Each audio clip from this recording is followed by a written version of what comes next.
வந்து பார்த்திங்கன்னா production of induced EMF by changing relative orientation of the coil respect with magnetic field. ஒரு magnetic ஃபீல்டை வச்சு ஒரு காயிலை வந்து நம்ம ரொட்டேட் பண்ணும்போது அந்த மேக்னெட்டிக் ஃபீல்டுக்கு அந்த காயில் ரொட்டேட் ஆகும்போது நமக்கு EMF எப்படி இன்டியூஸ் ஆகும் அப்படின்னு பார்க்கலாம். ஸோ ஃபஸ்ட்டு டாபிக் இப்போ நம்ம என்ன படித்தோம்னு கேட்டிங்கன்னா பை சேஞ்சிங் ஏரியா வந்து ஒரு மேக்னெட்டிக் ஃபீல்டுக்கு சேஞ்ச் ஆகும்போது EMF எவ்வளோ கிடைக்கும்னு பார்த்தீங்கன்னா BIN அப்படிங்கிற இன்டியூஸ்டு EMF கிடைக்கும்னு படிச்சிங்க. அடுத்து நெக்ஸ்ட்டு பார்த்தீங்கன்னா அதே வந்து இன்டியூஸ்டு EMF ப்ரொடக்ஷன் பண்ணக்கூடிய மெத்தட் தான் by changing relative orientation of the coil with the magnetic field. அந்த மேக்னெட்டிக் ஃபீல்டுக்குங்க வந்து ஒரு காயினை வச்சு நம்ம ரொட்டேட் பண்ணும்போது EMF எப்படி கிடைக்கும் அப்படின்னு பார்க்கலாம். இது 5 மார்க் கொஷின். இதுவும் ரொம்ப முக்கியமான கொஷின் தான். இந்த சாப்டர் அதிகமாக கேட்கக்கூடியதை நாங்கள் பார்த்து படிச்சுக்கோங்க. So consider the rectangle coil of n turns kept near uniform magnetic field B as shown in the figure. Okay, இது அப்படின்னு பார்த்தீங்கன்னா ஒரு இதுதான் நம்பர் ஆஃப் டென்ஸ் n அப்படிங்கிற டென்ஸ் இருக்கக்கூடிய இந்த number of turns n turns இருக்கக்கூடிய ரெக்டாங்கிள் காயின் AB எங்கே இருக்குன்னு கேட்டிங்கன்னா ஒரு யூனிஃபார்ம் மேக்னெட்டிக் ஃபீல்டுக்கு நமக்கு வச்சிருக்கு. யூனிஃபார்ம் மேக்னெட்டிக் ஃபீல்டுக்கு வச்சாச்சு அப்படின்ட்டான். So coin is rotated in anti clockwise direction. So காயினை வந்து நம்ம ஆன்டி கிளாக்வைஸ் டைரெக்ஷனை ரொட்டேட் பண்ணுறீங்க. எதுக்கு எவ்வளோ ஸ்பீடுன்னு கேட்டிங்கன்னா ஒமேகா அப்படிங்கிற ஸ்பீடில் அபவுட் த ஆக்சஸ், அந்த ஆக்சஸ் வச்சுட்டு இதோட ஆக்சஸ் வச்சுட்டு அப்படியே நம்ம ஒமேகா அப்படிங்கிற ஸ்பீடு ரொட்டேட் பண்ணுறீங்க. அதோட ரொட்டேஷன் எப்படி இருக்குன்னு கேட்டிங்கன்னா perpendicular to the magnetic field. ஏன்னா நமக்கு பர்பெண்டிகுலர் இருந்தால் மட்டும்தான் மேக்னெட்டிக் ஃபீல்டு கிடைக்கும். பேரலாக ரொட்டேட் பண்ணால் மேக்னெட்டிக் ஃபீல்டு கிடைக்காது. So first perpendicular to the magnetic ஃபீல்டுங்க வந்து பிளேன் ஆஃப் த காயிலுக்கு வச்சு ரொட்டேட் பண்ணுறீங்க. ஸோ ஃபஸ்ட்டு பேராகிராஃப் என்ன கொடுத்துருக்காங்க? Consider the rectangle coil of n turns kept in a uniform magnetic field as shown in the figure. படுத்திருக்க மாதிரி. Okay, இப்போ நம்ம என்ன காயில் என்ன செய்கிறோம்? The coil is rotated anti clockwise direction with angular velocity omega அப்படிங்கிற angular வெலாசிட்டியில் magnetic ஃபீல்டுக்கு பர்பெண்டிகுலராக வச்சு நம்ம காயிலை ரொட்டேட் பண்ணுறோம் அப்படிங்கிறோம். இப்போது time t is equal to 0. So first diagram right 0 அப்படிங்கிற டைமில் plane of the coil perpendicular to the magnetic field. ஏன்னா நம்ம வச்சதே மேக்னெட்டிக் ஃபீல்டுக்கு எப்படி வைக்கிறோம்? இப்படி பர்பெண்டிகுலராக வைக்கிறோம். இப்போது நம்ம ரொட்டேட் பண்ண கிடையாது, ரொட்டேஷன் பண்ணாமல் இருக்கும்போது இப்போ நமக்கு அதாவது அந்த காயினை கொண்டு போய் மேக்னெட்டிக் ஃபீல்டுக்கு வச்ச உடனே ஃப்ளெக்ஸ் சேஞ்ச் ஆகும். ஸோ எவ்வளோ நம்ம காயில் ஃப்ளெக்ஸ் சேஞ்ச் ஆகுதுன்னு கேட்டிங்கன்னா NBA அப்படின்னு எடுத்துக்கலாமா? அதாவது ஃப்ளெக்ஸ் அப்படின்னு சொன்னாவே BA அப்படின்னு போடுவீங்க. இங்கே நம்பர் ஆஃப் டென்ஸ் n இருக்கனால நம்ம என்னது NBA அப்படின்னு சொல்லி ஃப்ளெக்ஸ் எடுத்துக்கலாம் நமக்கு. ஓகே, இப்போது time t is equal to 0 அப்படிங்கிற டைமில் plane of the coil perpendicular to the flux linked with maximum value எவ்வளோ மேக்ஸிமம் NBA அப்படிங்கிறதுக்கு n அப்படிங்கிறது நம்பர் ஆஃப் டென்ஸ், Bங்கிறது மேக்னெட்டிக் ஃபீல்டு, A அப்படிங்கிறது என்னது ஏரியா ஆஃப் த காயின் அப்படின்னு எடுத்துக்கலாம். இப்போ நமக்கு இது வந்து என்ன ஆகுன்னு கேட்டிங்கன்னா இப்போது இந்த இடத்துல நமக்கு வந்து மேக்ஸிமம் EMF அப்படின்னு சொல்லிட்டான். அப்போ ஃப்ளெக்ஸ் வந்து மேக்ஸிமம் இருக்குது. மேக்ஸிமம் சேஞ்ச் ஆனால் ஃப்ளெக்ஸ் அதாவது t is equal to 0 கரெக்டாக கவனிங்க. இந்த இடத்துல நம்ம ஃப்ளெக்ஸு தான் மேக்ஸிமம், ஆனால் EMF நேராக அதுக்கு நேராக பார்த்தீங்கன்னா 0ன்னு கிடைக்குது. ஏன்னா EMF உடைய ஃபார்முலா வந்து பார்த்தீங்கன்னா EM sin ஒமேகா t அப்படின்னு போடுவீங்க, EN sin 0 அப்படின்னு போடுவீங்க. ஏன்னா நமக்கு வந்து பார்த்தீங்கன்னா பர்பெண்டிகுலராக எடுத்துக்கக்கூடாது. பர்பெண்டிகுலராக வச்சா அதோட பிளேன் ஆஃப் த காயிலுக்கும் மேக்னெட்டிக் ஃபீல்டுக்கும் பார்க்கும்போது நமக்கு பேரல் டு ஈச் அதராக இருக்கும். அதனால் cos 0 டிகிரி போடுவீங்க. cos 0 ஆன்சர் என்னது 1. அப்போ EMF வந்து 0. ஸோ ஃபஸ்ட்டு பாயிண்ட் இண்டிகேட் பண்ணிடுச்சு. அடுத்து நெக்ஸ்ட் இப்போ காயினை நம்ம என்ன செய்யணும்னு கேட்டிங்கன்னா 90 டிகிரி ரொட்டேட் பண்ணுறோம். காயின் என்னது 90 டிகிரி ரொட்டேட் பண்ணுறீங்க. ரொட்டேட் பண்ணால் 90 டிகிரி ஆகும்போது EM sin, அதாவது இது EMF expression EM sin omega t அப்படின்னு சொல்லுவாங்க. அதை தான் ஒமேகா t டைரெக்டாக 0 போட்டோம். இங்கே 90 டிகிரி ரொட்டேட் பண்ணுறேன். ரொட்டேட் பண்ணும்போது என்னது 5/2 வந்துருச்சு. இப்போ கவனிங்க என்ன சொல்கிறேன்னா இப்போ மேக்னெட்டிக் ஃபீல்டும் பிளேன் ஆஃப் த காயில் ரெண்டுமே பேரல் டு ஈச் அதராக இருக்குது. ஆனால் நம்ம எப்போவுமே மேக்னெட்டிக் ஃபீல்டுக்கு பிளேன் ஆஃப் த காயில் பார்க்க மாட்டோம், அதோடைய நார்மல் லைன் தான் பார்ப்போம். அப்போ நார்மல் வந்து பார்த்தீங்கன்னா பர்பெண்டிகுலராக கன்வெர்ட் ஆகிடும். அப்போ பர்பெண்டிகுலர் அப்படிங்கும்போது 90 டிகிரி சப்ஸ்டிட் பண்ணுவீங்க. sin 90 answer 180 EMF EM. So maximum EMF இந்த பாயிண்ட் இண்டிகேட் பண்ணது. எப்போ வென் ரொட்டேட்டட் இருந்தால் 90 டிகிரி. ஓகே, எகெயின் மறுபடியும் என்ன செய்கிறோம்? மறுபடியும் ஒரு 90 டிகிரி ரொட்டேட் பண்ணால் இப்போ டோட்டல் ரொட்டேஷன் வந்து 180 டிகிரின்னு வந்துடுச்சா? அப்போ டோட்டல் டிகிரி 180 டிகிரிங்கும்போது மேக்னெட்டிக் ஃபீல்டுக்கு இது எப்படி கன்வெர்ட் ஆகிடுச்சு அப்படின்னு பார்த்தீங்கன்னா பர்பெண்டிகுலராக கன்வெர்ட் ஆகிடுச்சு. மேக்னெட்டிக் ஃபீல்டுக்கு பர்பெண்டிகுலர். ஓகே, இப்போ நமக்கு sin 180 ஆன்சரும் 0 தான். sin 180 ஆன்சர் என்னது 0. அப்போ 0 இன்ட் எனிதிங் டோட்டல் என்ன ஆகிடும்? 0 ஆகிடும். அப்போ தேர்ட் பாயிண்ட் இது இண்டிகேட் பண்ணுது. அப்போ EMF 0. ஸோ என்னது இந்த காயின் வந்து 0 டிகிரி வைக்கும்போது நமக்கு 0ன்னு கிடைக்குது. 90 டிகிரி ரொட்டேட் பண்ணும்போது மேக்ஸிமம் EMF கிடைக்கும். அகெயின் 180 டிகிரி ரொட்டேட் பண்ணும்போது அகெயின் 0 EMF கிடைக்குது. இப்போ மறுபடியும் 270 டிகிரி ரொட்டேட் பண்ணுங்கள். 270 தான் 3/5/2 அப்படின்னு போட்டிருக்கு. அப்போது 270 டிகிரி ரொட்டேட் பண்ணும்போது நமக்கு என்ன கிடைக்குது அப்படின்னு பார்த்தீங்கன்னா ஏன்னா பிளேன் ஆஃப் த காயில் பாருங்கள் பேரல் டு த மேக்னெட்டிக் ஃபீல்டாக இருக்குது. அப்போ நம்ம அதோடைய நார்மல் லைன் எடுக்கும்போது 270 டிகிரி வருது. sin 270 வந்து -1. அப்போ -1 into EM is equal to -EMF. அப்போ நெகட்டிவ்ங்க எனக்கு மேக்ஸிமம் EMF கிடைக்குது அப்படின்னு சொல்லி மீனிங். இப்போது அகெயின் மறுபடியும் 90 டிகிரி ரொட்டேட் பண்ணால் 360 டிகிரின்னு ஆகிடுமா? அப்போ 360 டிகிரி அப்படிங்கும்போது என்னது sin 360 0. அப்போ டோட்டல் அந்த EMF நமக்கு என்னது 0ன்னு கிடைக்கும். ஸோ இவர் தான் டயக்ராம். இது அப்படியே இருக்க மாதிரி பண்ணணும். இந்த காயிலுக்கு நேராக அதாவது என்ன சொல்கிறேன், இந்த காயிலுக்கு நேராக EMF 0வும், இதுக்கு நேராக மேக்ஸிமம், இதுக்கு நேராக அகெயின் 0, இதுக்கு நேராக நெகட்டிவ் மேக்ஸிமம், இந்த 360க்கு என்னது 0 அப்படின்னு சொல்லி கிடைக்கணும். இவர் தப்போ இது கான்செப்ட் வேறு எதுவுமே கிடையாது. ஒரு காயிலை கொண்டு போய் யூனிஃபார்ம் மேக்னெட்டிக் ஃபீல்டு, ஒரு ரெக்டாங்குலர் காயிலில் ஒரு யூனிஃபார்ம் மேக்னெட்டிக் ஃபீல்டுக்கு வச்சுட்டு நம்ம அதோட ஆக்சஸை வந்து ரொட்டேட் பண்ணுறீங்க. டைம் t = 0 அப்படிங்கிற டைமில் நமக்கு EMF 0ன்னு கிடைக்கும். 90 டிகிரி ரொட்டேட் பண்ணால் மேக்ஸிமம் EMFும், 180 டிகிரி வைக்கும்போது அகெயின் EMF பிகம்ஸ் 0னும், 270 டிகிரி ரொட்டேட் பண்ணும்போது நெகட்டிவ் EMFும், 360 டிகிரி ரொட்டேட் பண்ணும்போது அகெயின் EMF என்னது 0வும் ரீச் ஆகும். இதுதான் தியரி. அப்படியே படிச்சு பாருங்க. At the time t = t அப்படிங்கிற செகண்டில் காயில் ரொட்டேட்டட், அதாவது செகண்ட் டயக்ராம் வந்து எக்ஸ்பிளைன் பண்ணுறாங்க. ஓகே, ஆன்டி கிளாக் ரொட்டேட் பண்ணும்போது anti clockwise direction rotate பண்ணிங்கன்னா the flux linked with coil என்னது NBA cos ωt அப்படின்னு டாட் ப்ராடக்ட். அதனால் காசு போடுவீங்க. காசு என்னது NBA. The component B normal to the plane of the coil. So அதனால் வந்து என்னது the component B sin ωt வந்து பேரல் டு த காயில் ஆகும். So magnetic induction. அப்போ NBA cos θ, காஸ் தீட்டாக்கு வந்து என்ன சப்ஸ்டிட் பண்ணுங்க, தீட்டா = ωt. ஏன்னா ஆங்குலர் வெலாசிட்டி என்னது ஒமேகா இன்ட்டு டைம் என்னது t அப்படின்னு போடுவீங்க. டைம் என்னது t. அப்போ தீட்டாக்கு வந்து நம்ம என்ன சப்ஸ்டிட் பண்ணுவீங்க, ωt அப்படின்னு சப்ஸ்டிட் பண்ணியாச்சு.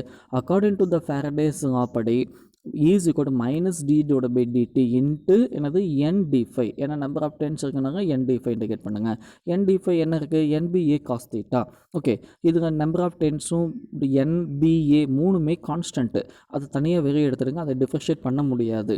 எதை மட்டும் டிஃபரன்ஷியேட் பண்ண முடியும், cos ωt மட்டும் டிஃபரன்ஷியேட் பண்ணால் என்ன வரும், -sin ωt இன்ட்டு ஒமேகா அப்படின்னு வரும். அப்போ மைனஸ் இன்ட்டு மைனஸ் ப்ளஸ் ஆகிடும். அப்போ NBA ஒமேகா இன்ட்டு என்னது sin ωt அப்படின்னு கிடைக்குது.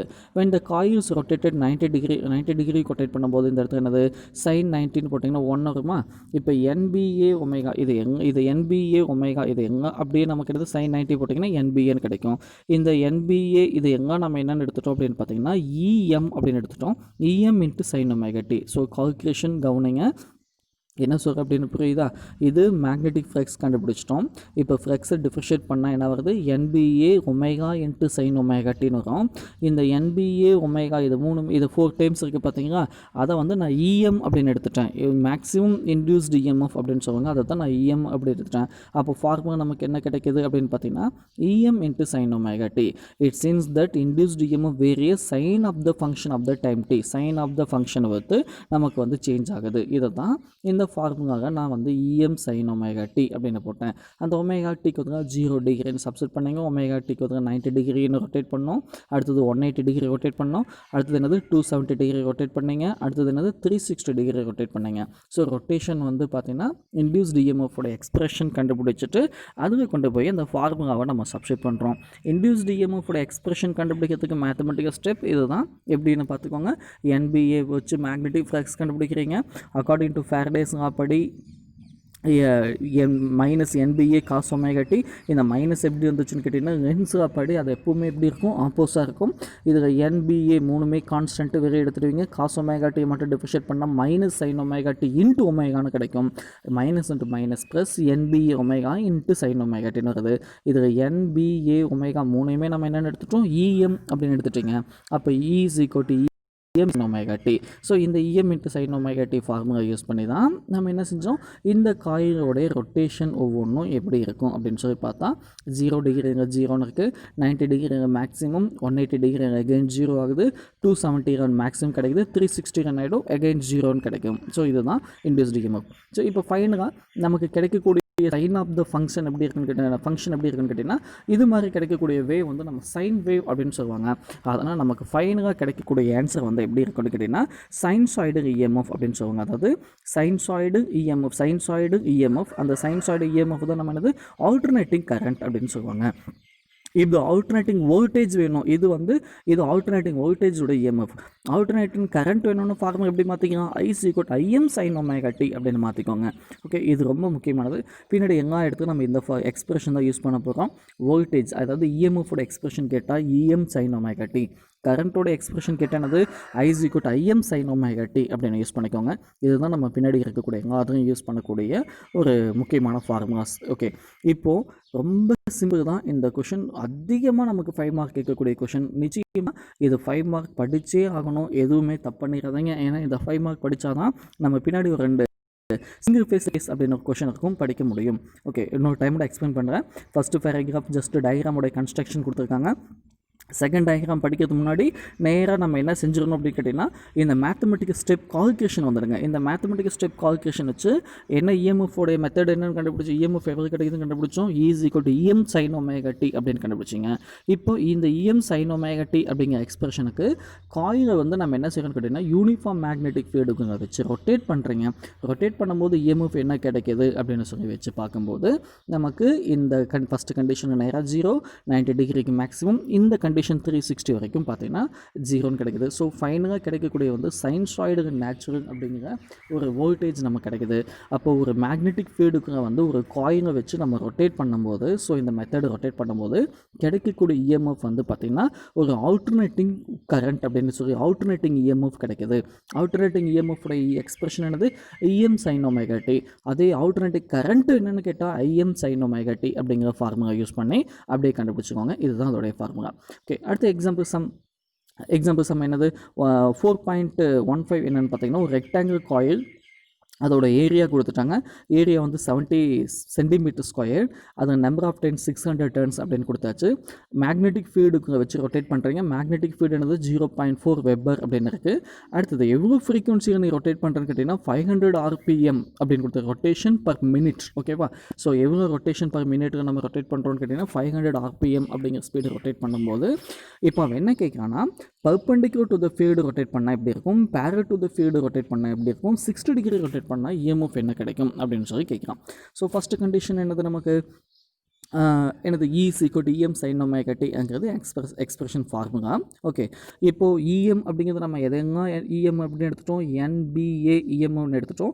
ஒமேகா அப்படிங்கிறது அதோட எக்ஸ்பிரஷன் நம்ம 11th படித்தோம். ஒமேகா = 2πf அப்படின்னு படிச்சிருப்பீங்க. 2πfன்னு அதை இங்கே சப்ஸ்டியூட் பண்ணியாச்சு. ஸோ கவனிங்க, EM அப்படின்னா நம்ம எதெல்லாம் EMன்னு எடுத்தோம், NBA ஒமேகா இது எல்லாம் நம்ம EM அப்படின்னு எடுத்துட்டோம். அதை தான் இங்கே சப்ஸ்டியூட் பண்ணியிருக்கு, NBA. ஓகே, NBA இது நமக்கு EM NBAன்னு போட்டாச்சு. ஃப்ரீக்வன்சி என்னது 2πf. அப்போ சப்ஸ்டியூட் பண்ணுங்கள், NBAக்கு EMக்கு NBA சப்ஸ்டியூட் பண்ணிவிட்டேன். ஃப்ரீக்வன்சிக்கு 2πf sin ωt அப்படின்னு சொல்லி சப்ஸ்டியூட் பண்ணியாச்சு. கவனிங்க, இந்த இடத்துல எதங்க EMன்னு எடுத்தால் NBA ஒமேகாவை தான் நம்ம என்னென்னு எடுத்தோம், EM அப்படின்னு எடுத்தோம். இந்த ஒமேகாவுக்கு நம்ம என்ன சப்ஸ்டியூட் பண்ணிட்டோம், 2πf சப்ஸ்டியூட் பண்ணிட்டோம். ஒமேகாவுக்கு 2πf, ரிமைனிங் இருக்கக்கூடிய இந்த sin ωt அப்படியே இருக்குது.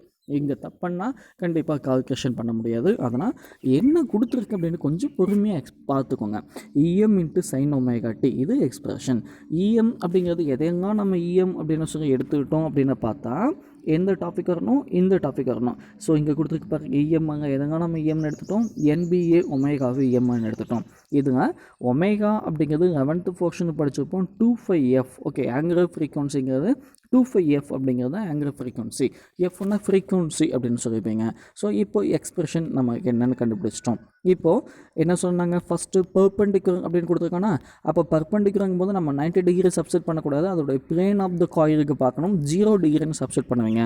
அப்போ ஒமேகா t = 0ன்னு சப்ஸ்டியூட் பண்ணால் டோட்டலாக sin 0 டிகிரி என்னது 0, EMF என்ன கிடைக்கும், 0ன்னு தான் கிடைக்கும். ஸோ யோசிச்சு கால்குலேஷன் போடணும் அவசியமே கிடையாது, டக்குன்னு போட்டுதான். இதெல்லாம் 1 மார்க்கே சாதாரணமாக கேட்பாங்க. Perpendicular to the magnetic field அப்படின்னு சொல்லிட்டாவே யோசிக்கவே வேணாம். 90 டிகிரி வராது, பேரல் டு த ஃபீல்டு தான் எடுக்கணும். அப்போ 0 டிகிரி sin 0 என்னது 0, டோட்டலாக 0 போடுங்க. அடுத்தது பேரல் டு அப்படின்னு சொல்லி கொடுங்க. பேரல் அப்படின்னா 0 டிகிரி போடக்கூடாது, 90 டிகிரி சப்ஸ்டியூட் பண்ணணும். அப்போ sin 90ோட ஆன்சர் என்னது 1. அப்போ NBA 2π × 1 அப்படின்னு கிடைக்கும். n சப்ஸ்டியூட் பண்ணுங்கள், 600 number of times. Magnetic field 0.4 substitute பண்ணுங்கள். அடுத்தது ஏரியா 70 சென்டிமீட்டர் ஸ்கொயர், அதனால் 10⁻⁴ அப்படின்னு சப்ஸ்டியூட் பண்ணணும். அடுத்தது 2 5க்கு ஆன்சர் என்னது 3.14, இல்லைனா 22/7 ஏதாவது ஒன்று போட்டுக்கோங்க. எஃப் ஃப்ரீக்வன்சி அப்படிங்கிறது என்னது 500, இது என்னது ஆர்பிஎம் கொடுத்துருக்கு. எம்னு என்ன மீனிங் சொன்னால் ரொட்டேஷன் பர் மினிட். ஆனால் நமக்கு மினிட் அப்படிங்கிறது எஸ்ஐ யூனிட் கிடையாது, செகண்ட் தான் எஸ்ஐ யூனிட்டு. அப்போ பை 60. ஓகே, ஏன் பை 60ன்னு போட்டுக்கணும் புரியுதா? இங்கே ரொட்டேஷன் பர் மினிட்ஸ் கொடுத்துருக்காங்க, எனக்கு மினிட்ஸு போடக்கூடாது, செகண்டில் தான் யூனிட் எடுத்துக்கணும். அதனால் செகண்ட் போட்டு கால்குலேஷன் போட்டேன்னா 88 வோல்டேஜ் அப்படின்னு சொல்லி கிடைக்குது. 88 வோல்டேஜ் வந்து இஎம்எஃப் கிடைக்கும். எப்போ? when the coil is placed parallel to the ஃபீல்டை வச்சா மட்டும்தான். அடுத்தது வந்து 60 டிகிரின்னு கேட்குறான். அப்போது சைன் 90 டிகிரி இருந்து இப்போ நம்ம என்ன செய்கிறோம், 60 டிகிரி ரொட்டேட் பண்ணுறோம்னா 30 டிகிரி தான் போடணும். எகைன் இது டேரெக்டாக 60 டிகிரின்னு போட்டுறாதீங்க. அப்போ 90 டிகிரி மைனஸ் 60 டிகிரி சீக்வல் என்னது 30 டிகிரின்னு போடுவீங்க. சைன் 30ஓட ஆன்சர் என்னது 1/2. அப்போ நமக்கு அதில் பாதி என்னது 90 டிகிரி இருக்கும்போது என்ன கிடச்சிச்சு 88 கிடச்சிச்சு. இன்ட்டு சைன் என்னது 1/2ன்னு போடுவீங்க. 1/2 என்னது 44 வோல்டேஜ் அப்படின்னு சொல்லி நமக்கு கிடைக்கும். ஸோ இந்த சம் இம்பார்ட்டன்ட். அதை விட இன்றைக்கி நம்ம நடத்த டாபிக் முக்கியமான டாபிக்ஸ் எது அப்படி பார்த்தீங்கன்னா இந்த area enclosed by the coil அந்த டாப்பிக்கும் ஓரியன்டேஷன் ஆஃப் த காயின் அப்படின்னு சொல்லுவாங்க. இது டாபிக், இந்த ஓரியன்டேஷன் ஆஃப் த காயின், இது ரெண்டுமே நமக்கு முக்கியமான 5 மார்க் கொஷின். ப்ளஸ் அந்த 2 சம்மும் பார்த்துக்கோங்க. என்ன சம் இப்போ நமக்கு 4.14ம் இன்னொன்று என்னது 4.15 ரெண்டு பார்த்துக்கோங்க. அடுத்த டாபிக் வந்து பார்த்தீங்கன்னா ஏசி ஜெனரேட்டர்ஸ். இப்போ நம்ம படித்த இந்த டாபிக் யூஸ் பண்ணி தான் அடுத்தது ஜெனரேட்டர்ஸ் வந்து எப்படி ஒர்க் ஆகுது அப்படின்னு சொல்லி பார்க்க போகிறோம். ரைட்.